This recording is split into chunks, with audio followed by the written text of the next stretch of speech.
안녕하십니까. 11월 24일 월요일 말씀 묵상 함께 시작하겠습니다. 오늘도 주님께서 우리를 지켜주시고 보호하시고 그 크신 은혜 가운데 이끌어 주시기를 간절히 기도합니다. 오늘 본문은 요한계시록 11장 1절에서부터 14절까지 말씀이고요. 통독하신 말씀은 로마서 8장부터 10장까지 말씀입니다. 오늘 본문은 여섯째 나팔과 일곱째 나팔 그 사이 예수님께서 재림하실 때를 기다리는 그 시기에 우리 교회가 어떠한 삶을 살아가야 되는가를 보여주거든요. 오늘 본문을 통해서 우리의 사명을 한번 확인했으면 좋겠습니다. 그럼 먼저 말씀을 보시겠습니다.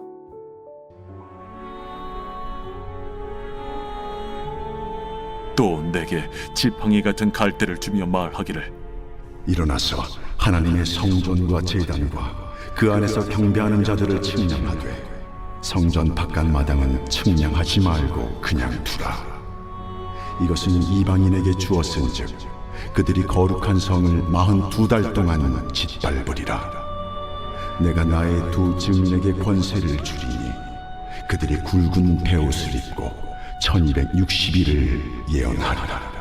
그들은 이 땅의 주 앞에 서 있는 두 감람나무와 두 촛대니 만일 누구든지 그들을 해하고자 하면 그들의 입에서 불이 나와서 그들의 원수를 삼켜버릴 것이요 누구든지 그들을 해하고자 하면 반드시 그와 같이 죽임을 당하리라. 그들이 권능을 가지고 하늘을 닫아 그 예언을 하는 날 동안 비가 오지 못하게 하고 또 권능을 가지고 물을 피로 변하게 하고 아무 때든지 원하는 대로 여러 가지 재앙으로 땅을 치리로다.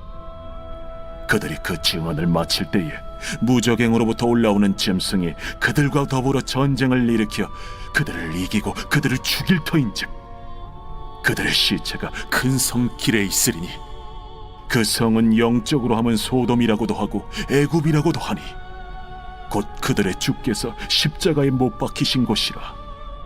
백성들과 족속과 방언과 나라 중에서 사람들이 그 시체를 사흘 반 동안을 보며 무덤에 장사하지 못하게 하리로다. 이 두 선지자가 땅에 사는 자들을 괴롭게 한 고로 땅에 사는 자들이 그들의 죽음을 즐거워하고 기뻐하여 서로 예물을 보내리라 하더라. 3일 반 후에 하나님께로부터 생기가 그들 속에 들어가매 그들이 발로 일어서니 구경하는 자들이 크게 두려워하더라. 하늘로부터 큰 음성이 있어 이리로 올라오라.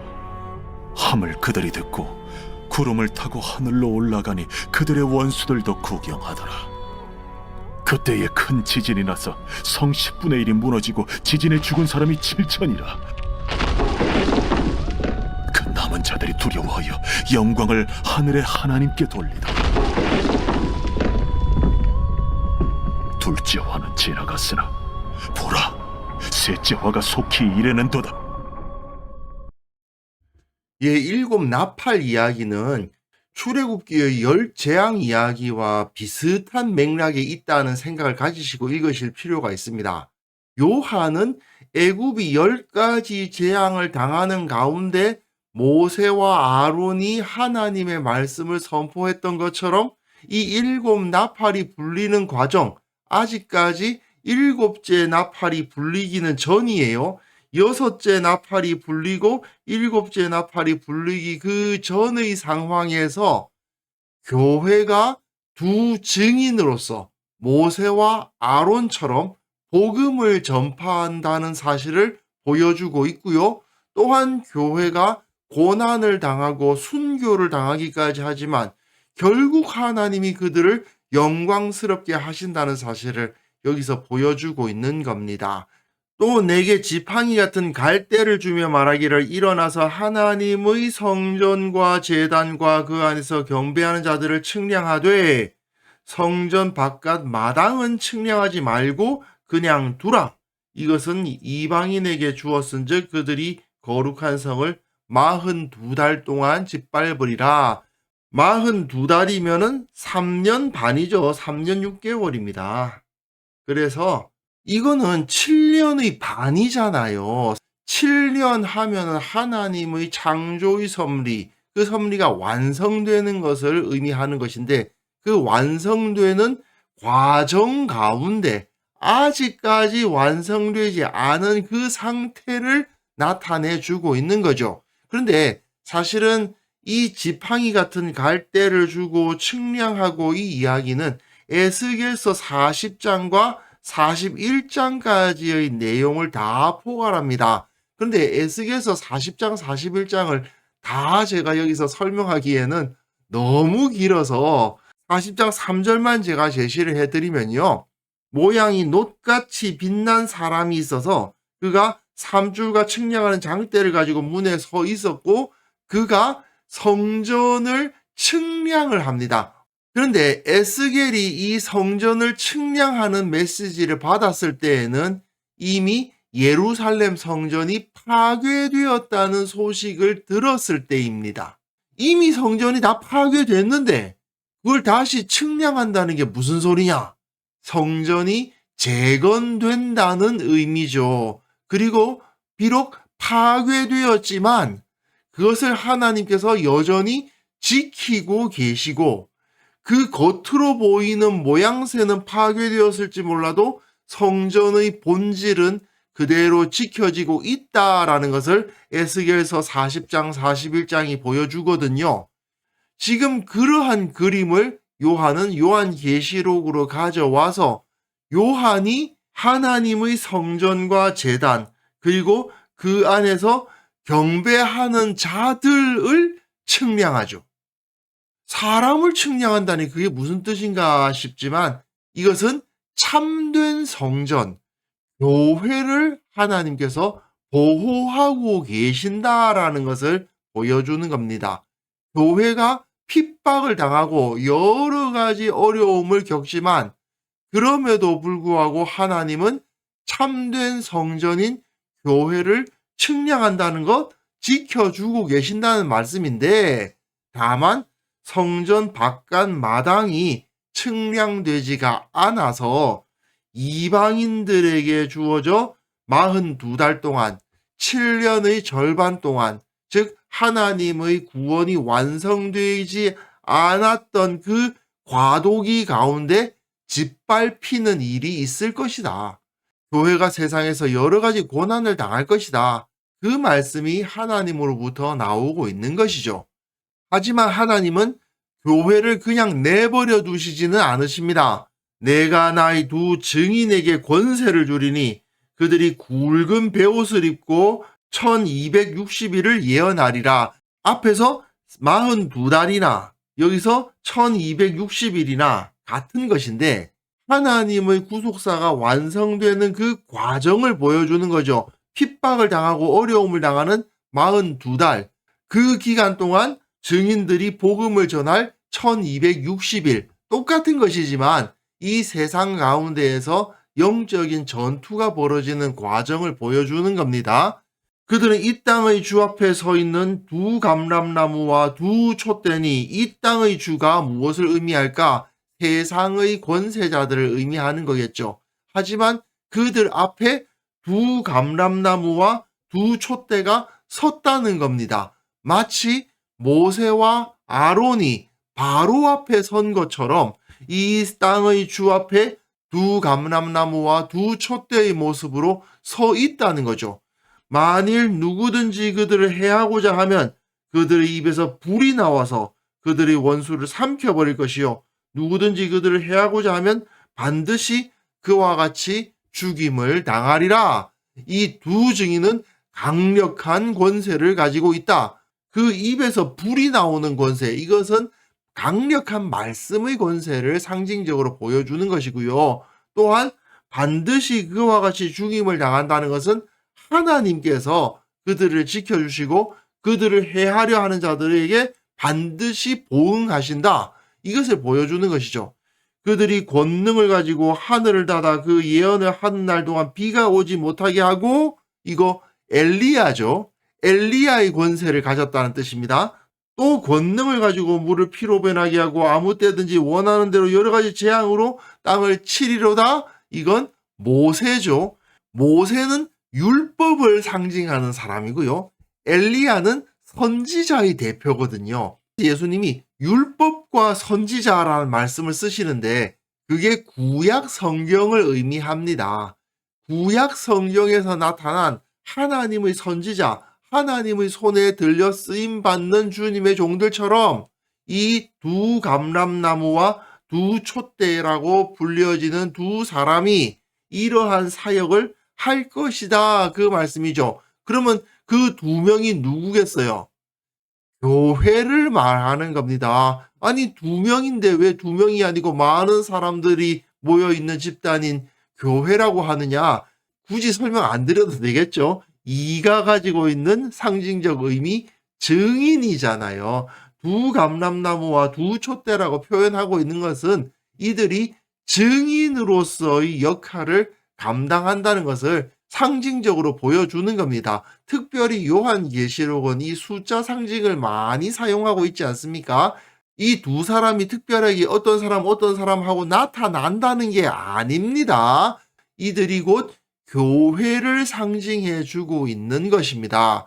이걸 어떤 사람을 특정하는 것이다 라고 가르치는 사람을 혹시라도 보시면 반드시 이단이니까 떠나셔야 됩니다.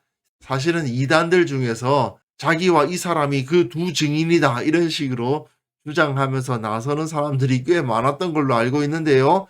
거짓말입니다.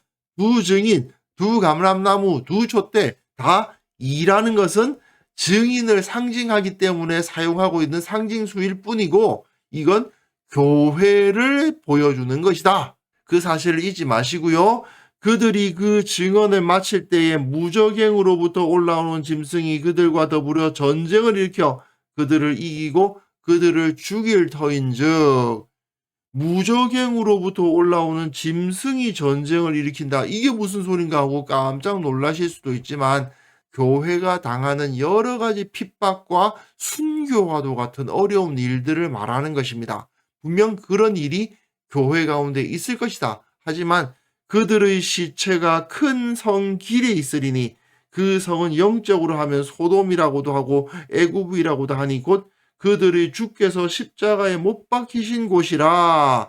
예루살렘이 영적인 소돔이다, 애굽과도 같다라고 고발하고 있다고 볼 수도 있는데 예수님을 받아들이지 않는 유대인들 공동체를 의미한다고 봐야 됩니다. 왜냐하면 이 요한계시록 자체가 유대인이었다가 예수님을 믿고 그리스도인이 된 사람들을 주 독자로 하고 있는 책이잖아요. 제가 몇 번 말씀을 드렸는데 그런데 이들을 가장 괴롭히는 사람들이 누구겠어요?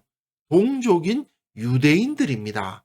이 동족 유대인들이 예수님을 믿은 유대인들을 계속 핍박했죠. 그거는 사도행전을 읽어보셔도 아실 수 있지 않습니까? 그 사도들이 매를 맞고 죽임을 당하고 갇히는 일들이 빈번했죠. 그런 일들이 초대교회에 계속 이루어지고 있었던 겁니다. 실제로 그들의 주께서 십자가에 못 박히신 것과 같은 고통을 교회가 당하고 있었던 거예요. 백성들과 족속과 방언과 나라 중에서 사람들이 그 시체를 사흘 반 동안을 보며 무덤에 장사하지 못하게 하리로다 되어 있는데 백성들과 족속과 방언과 나라 중에서 그 시체를 사람들이 사흘 반 동안 보게 될 것이다. 유대인 교회가 다른 유대인들로부터 계속 핍박받고 고난을 당하니까 어떤 일이 벌어졌습니까? 수많은 백성들 가운데, 수많은 이방인들 가운데 예수님을 믿는 사람들이 엄청나게 늘어났죠. 유대인들이 유대교회를 핍박하니까 그들이 흩어져서 복음을 전하기 시작했고 결국은 그 주위의 모든 헬라인과 기타 이방인들이 예수님을 믿고 주님께로 돌아오는 일이 벌어지지 않았습니까? 실제로 그 시체를 사흘 반 동안을 보며 그 교회의 고난을 목격하고 무덤에 장사하지 못하게 할 때 이 두 선지자가 땅에 사는 자들을 괴롭게 한 고로 땅에 사는 자들이 그들의 죽음을 즐거워하고 기뻐하며 서로 예물을 보내는데 백성들과 족속과 방언과 나라 중에서 그 고난을 보며 주님께로 돌아오는 사람들이 있는가 하면 교회의 고난을 보고 기뻐하고 즐거워하는 자들도 있다는 거죠. 그러나 3일 반 후에 결국은 하나님의 심판날을 말하는 것인데 하나님께로부터 생기가 그들 속에 들어가며 그들이 발로 일어서니 구경하는 자들이 크게 두려워하더라. 이들이 부활의 영광을 갖게 되었다는 거예요. 교회가 핍박받고 어려움 당하고 그 가운데 순교자들도 나타나지만 결국은 부활의 영광이 교회 가운데 임한다 이거예요. 하늘로부터 큰 음성이 있어 이리로 올라오라 함을 그들이 듣고 구름을 타고 하늘로 올라가니 그들이 원수들도 구경하더라. 교회가 그 영광을 회복하고 마치 예수님처럼 죽임당하셨으나 부활하셨고 승천하신 우리 주님과 같은 영광을 교회가 갖게 된다. 이 사실을 보여주고요. 그때에 큰 지진이 나서 성 10분의 1이 무너지고 지진에 죽은 사람이 7천이라 그 남은 자들이 두려워하여 영광을 하늘의 하나님께 돌리더라. 교회가 이처럼 하나님에 의해서 영광을 받을 때 교회를 핍박했던 자들은 그 지진에 수많은 사람 7,000명의 사람이 죽고 두려워하며 하늘의 하나님께 영광을 돌리지 않을 수 없는 일이 벌어질 것이다. 이렇게 교회는 하나님의 영광을 세상 가운데 증언하는 모습으로 계속 유지되어 갈 것이다 하는 것을 이 본문이 보여주고 있는 것입니다. 요한은 이 두 증인의 모습을 통해서 교회가 세상에서 어떻게 싸우고 어떻게 승리하는가를 잘 보여주고 있습니다. 2장과 3장에 나오지 않습니까? 7 교회의 모습을 보면 부족한 점도 많고 연약한 교회였고 부패한 부분도 있었죠. 하지만 요한은 구약의 성경에서 기록된 바대로 성전이 재건되는 것과 같이 교회가 참된 성전으로서 재건될 것이고 그리고 모세처럼 엘리야처럼 세상에서 권능을 드러낼 것이며 예수님처럼 고난당하여 죽는 한이 있다 하더라도 그 부활의 영광으로 다시 일어나 하나님의 영광 가운데 들어가게 되리라고 선포하고 있는 것입니다. 결국 우리가 그리스도인으로서 세상을 살아가는 모습이 바로 이런 것이죠. 힘들고 어려울 수도 있고 핍박을 당하고 조롱을 당할 수도 있는데 그러나 그 모든 것 가운데 예수님께서 그 고난을 통해서 어떤 영광을 받으셨던가를 기억한다면 우리는 그것을 충분히 이겨낼 수 있다는 것입니다. 조롱당하기도 하고 손해를 볼 수도 있습니다. 하지만 예수님께서 가르치신 대로 좁은 문, 좁은 길을 선택하고 내게 주어진 십자가 지고 주님 따르다 보면 결국은 사람들이 우리를 두려워하고 우리 앞에서 부끄러워하고 하나님께 영광을 돌릴 수밖에 없을 겁니다. 결국 저들이 우리에게 임하는 하나님의 영광에 굴복해서 하나님께 영광을 돌리는 날이 오게 될 것이다. 그래서 이 시간 함께 기도하실 때에는요, 고난을 두려워하지 않고 예수님의 증인으로서 살아가게 하옵소서. 교회가 담대히 복음을 세상에 전하고 하나님의 영광, 예수 그리스도의 영광을 회복하게 하옵소서. 함께 기도하는 시간 가졌으면 합니다.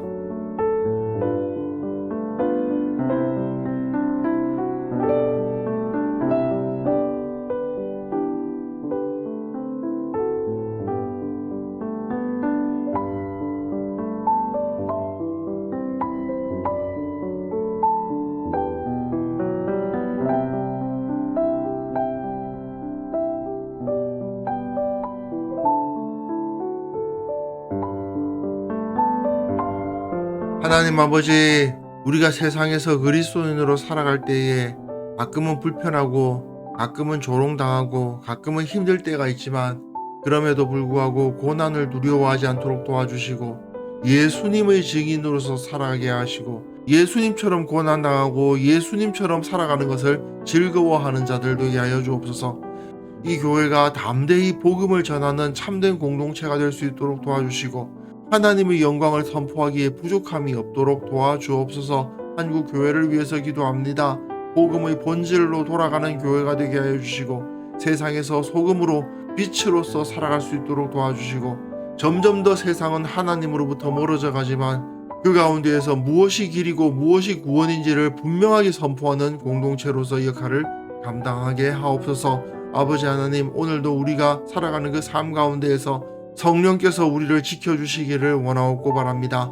주님의 마음으로 생각하게 하시고 주님의 태도로 살아가게 하시고 주님의 말씀을 따르고 주님께서 행하셨던 대로 살아가는 우리 모두가 되게 도와주옵소서. 그것을 통해서 힘든 일 겪는다 하더라도 하나님께서 다 보응해 주시고 갚아 주시는 것을 느끼게 하시고 그 가운데 오히려 감사하고 오히려 기뻐하는 자들 다 될 수 있도록 도와주옵소서.